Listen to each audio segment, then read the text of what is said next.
Having established that the Shlili aspect of the Leviim was not an activity assigned to the Bnei Levi in their own right, but rather an activity in which they assisted the Kohen in his responsibilities for the Shmirah of the Mishkan, as understood by Rashi in his commentary to Pasuk Zayin, we now come to Pasuk Chet, which, as we noted, is very much a replication of information contained in Pasuk Zayin. And on account of this unnecessary replication, Rashi reads a second role assigned to Bnei Levi into this pasuk, a role assigned to Bnei Levi in their own right, which involved the transportation and setting up of the Mishkan for the time that the Bnei Israel were in the Midbar, and also up until the time of the building of the first Bet HaMikdash in the days of Shlomo HaMelech.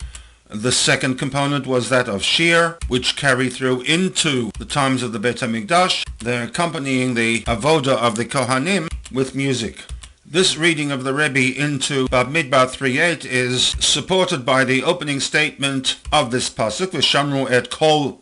klei ohel moed. On the surface, at least, we do not find anywhere in which the Bnei Levi were directly involved with the Klei Ohel Moed, not in the lighting of the menorah, not in the offering of korbanot, not of the burning of the Ketoret incense, and therefore we are forced to explain their connection to the Klei Ohel Moed as one of facilitating the setting up of the Mishkan upon the arrival of the Bnei Israel in a new location. A second aspect of the avoda of the Bnei Levi was that of the shir, to accompany the avoda of the Kohanim. What is puzzling, however, is the second statement in Pasuk Chet, that Bnei Levi were involved with the Mishmeret Bnei Israel. The Bnei Israel were certainly not participant in the two activities of Bnei Levi, that of the transportation and setting up of the Mishkan, nor in the provision of musical accompaniment, which therefore begs the question, what is meant with the Mishmeret Bnei Israel aspect of Bnei Levi's avoda?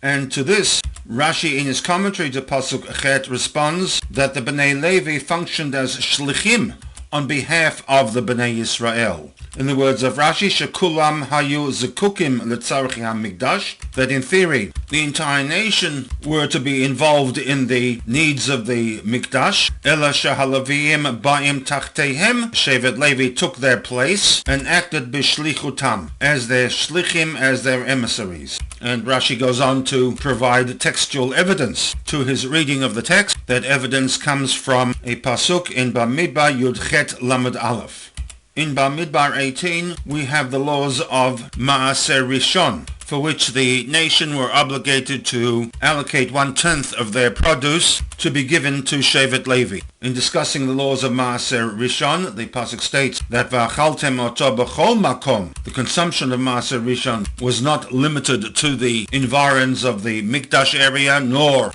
for that matter, to the city of Yerushalayim, but could be eaten by the Shevet Levi wherever they lived, and in contrast to many of the Karbanot, Maaser Rishon could be eaten by Atem ubeitechem, you and your household, your wife and children. And then the pasuk goes on to state, Ki schar hu lachem, the Maaser that you, the Levi, receives from the nation are your wages, chelef avodatechem be'ohel moed, in exchange for your services in the Ohel Moed, which clearly states that in theory there was room to suggest that all of Bnei Israel technically had a role in the avoda of the Ohel Moed. However, this responsibility was transferred over to Shevet Levi, who act as shlichim to the Bnei Israel, and in exchange for this role as shlichim, Maaser Rishon was assigned to them for their efforts.